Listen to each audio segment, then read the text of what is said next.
I want to listen to the leaders of the business groups who have been speaking about how businesses are going to suffer because of these three bills, and then we'll bring you on to digest what it is that their concerns are. So you say that the passage of these three new bills, the Income Tax Amendment Bill, the Excise Duty Amendment Bill, and the Growth and Sustainability Amendment Bill, are inimical to businesses, and their passage has ushered in the imminent collapse of several businesses. How do you explain that? Yeah, thank you very much. I hope everybody understands this point, that overtaxation impedes on progress of businesses. It's as simple as that.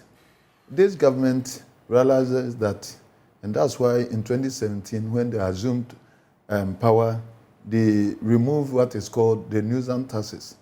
And now these nuisance taxes are creeping back in force and in other forms. And now it is so much, bringing a huge burden on businesses to the extent of collapse. And that's why we are saying that we cannot take it any longer. We cannot bear it any longer.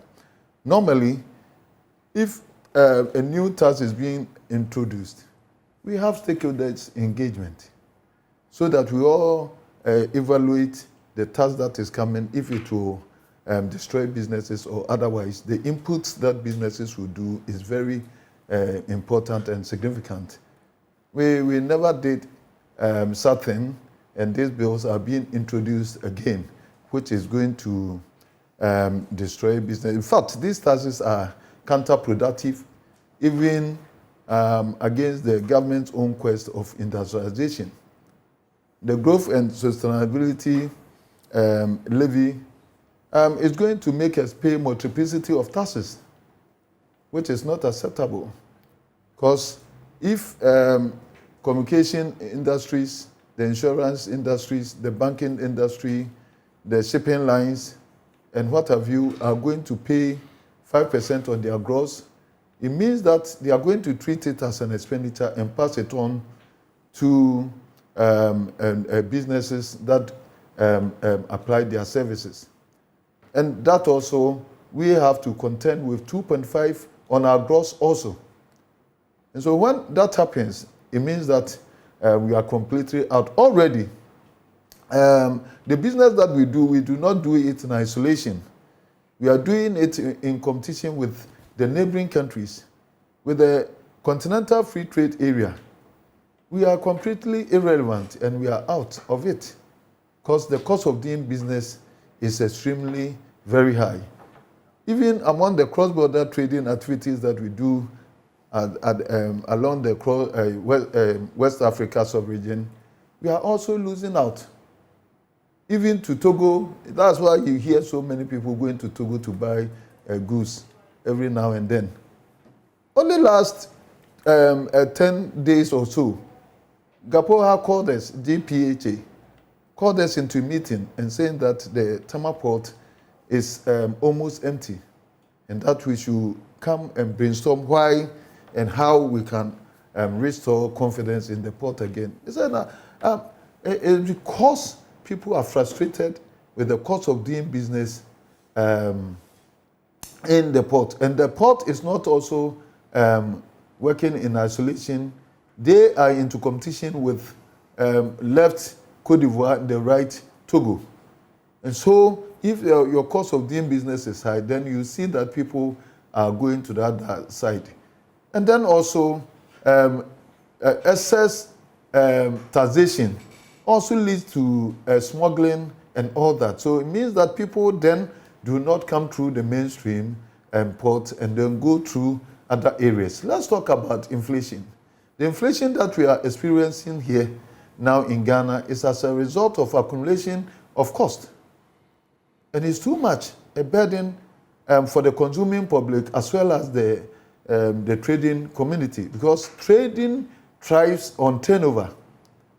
And that if your turnover is curtailed, but because the consuming public's the purchasing power has been lessened because of the inflation that we have, are unable to buy the volumes that they used to buy. It means that we are unable to service our loans because your turnover is curtailed. So if you look at all these things, then we're surprised. That's why we show our disapproval to Parliament for passing this law, because this is a law or bill that was coming that all trade associations, trade organizations have come and protested. That if you do this, we are already overburdened. The taxes that have been increased since 2021, the COVID pandemic, the effects on businesses were more than anything else. And that's even with the COVID pandemic, we were made to pay a tax on the COVID itself. What is more nuisance than this? There's no precedent anywhere in the world that the businesses were made to pay. The understanding is that we are not in normal times. So you can't expect things to be in the period when taxes were being removed for being nuisance taxes. The growth and sustainability levy, as we understand, is 5% of profit before tax, correct? And those who are affected are the banks, the non-bank institutions, insurance companies, the telcos, breweries, inspection companies, bulk oil distributors, and the OMCs. And then you have 1% gross. That's what you were talking about. 1% gross production. That's for the mining companies and upstream oil and gas companies. And then you have 2.5% of profit before tax. That is supposed to be what affects everybody else. Like yes. Right. And this is expected. The purpose is to generate as much as 4 billion, as we understand, to cushion the economy and in this dire circumstances. So is there no other alternative to this? Because the IMF itself does not seek the destruction of businesses. The intention of IMF to salvage us from our problem. And then the efforts of IMF to relieve us from this problem will amount to nothing when at the end of the day businesses are destroyed. And that's why we do not adopt this, we disapprove on this tax. Because we could have adopted alternatives. And that's why we were calling for stakeholder engagement, so that we also will build consensus, and then we arrive at any necessary alternative that could save the nation and also save the generality of businesses at that. And we are not asking nothing. Because IMF did not impose this type of taxes on us. It is our own bargain. And that's why if we are sat down, we could have preferred even better alternative for us to send it to IMF rather than this one that impedes against growth itself. Already, when taxes are taken from the left, the interest rate is also taken from the right. You are borrowing at the rate of 40+%. And then all these taxes are piled up on you. VAT used to be 3%.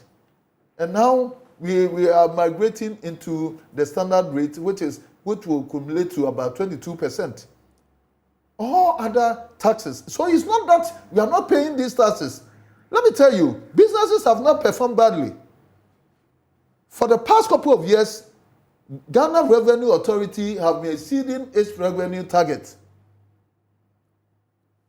And so if they have been exceeding their revenue target and government is still in want, then government have to put its expenditure in check. Because we are doing our best. Or if government still seek from us, then we have to expand the tax net, because just a few of us are paying these taxes and is breaking the backs of businesses. Ghana Revenue Authority itself have said that about 13 million Ghanaians have the capacity to pay taxes, but only about 5 million is captured into the tax net.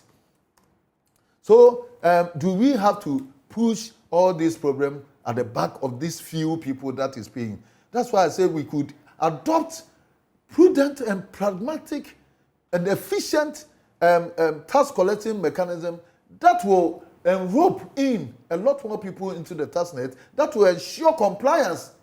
Because the taxes that we are paying is already enough. If we have compliance, and then most people, because even the VAT that we pay in this country, about only 20% are charging the VAT, and about less than 10% of the generality of Ghanaians are collecting VAT invoices. If you want, you are a journalist, go run and ask any in the street who have a VAT invoice. They don't have. And then we use VAT also to develop the country. So it's about ensuring efficiency, adopting prudent and pragmatic measures to enrope in a lot more to pay these taxes, plugging the loopholes. There are a lot of loopholes in the warehousing system, in the free zone system. We have to, and then the tax exemption policy, where there are huge abuses there. He said that if you're able to do it well and even cancel the tax exemption policy, only to you to apply when it is necessary, we can be saving about 2 billion only there, and then plugging the loophole. So if we sit down with government and then we all we all build consensus, at the end of the day we can bring even a much better alternative that may not necessarily kill the local industries, as we are saying. You